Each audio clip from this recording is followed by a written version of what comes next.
আল্লাহ রাসূল সাল্লাল্লাহু আলাইহি সাল্লাম একটা ভরা মজলিসে বললেন, এখন এক সাহাবী এসে এখানে বসবে, এই সাহাবীটা জান্নাতি। সব সাহাবারা অবাক, না জানি তিনি কার কথা বললেন। সবাই দেখতে পেলেন ইন দ্য মিন টাইম এক আনসারী সাহাবী এসে এই জায়গাটাতে বসলো। তার কয়েকদিন পরে আরেকটা ভরা মজলিসে আল্লাহ রাসূল বললেন, এখন এই মাত্র এক সাহাবী এসে এখানে বসবে, এই সাহাবীটা জান্নাতি।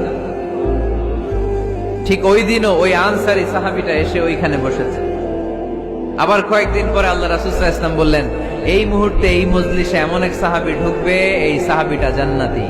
সবাই খেয়াল করে দেখলো, ওই যে আনসারী সাহাবীর কথা রাসূল সাল্লাল্লাহু আলাইহি ওয়াসাল্লাম আগে বলেছিলেন, ওই সাহাবী এসে ইন দ্য মিন টাইম ওই জায়গায় বসেছে। চিল্লায় পড়েন সুবহানাল্লাহ। সব সাহাবীরা অবাক হয়ে গেলেন, ঘটনা কি? কি এমন গোপন আমল করে এই সাহাবী, যে গোপন আমলের কারণে তিনটা ভরা মজলিসে বিশ্বনবী এই সাহাবীকে বললেন জান্নাতি। সাইয়েদনা আব্দুল্লাহ ইবনে আমর ইবনুল আস গোপন তথ্য বের করার জন্য এই সাহাবীর বাড়িতে চলে যেয়ে সাহাবীকে সালাম দিয়ে বললেন, ও আনসারী সাহাবী, আমার বাবার সাথে আমার ঝগড়া হয়েছে, আমি 3 দিনের জন্য তোমার বাড়িতে মেহমান হতে চাই। কয়দিনের জন্য?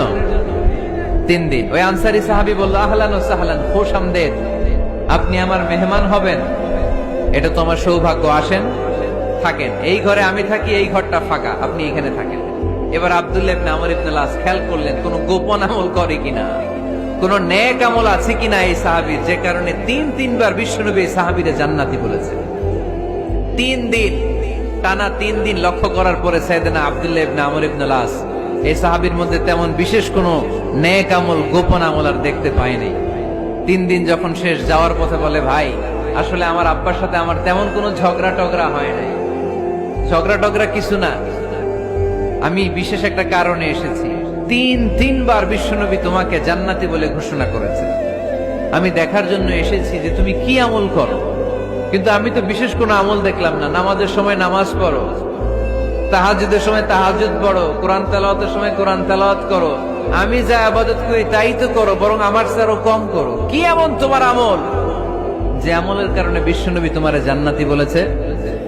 সাহাবীটাকে বলে, আব্দুল্লাহ, আমার জীবনে বিশেষ কোনো আমল নাই, এমন কোন আমল আমি আমার জীবনে করি নাই যে আমলের কারণে বিশ্বনবী আমারে জান্নাতি বলে ঘোষণা দিতে পারে।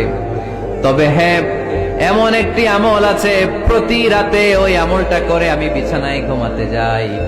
প্রতি রাতে এশার নামাজের পরে আমি যখন আমার বিছানায় ঘুমাতে যাই, আমি আমার অন্তরে কারো ব্যাপারে কোনো ঘৃণা, কোনো ক্ষোভ আমার অন্তরে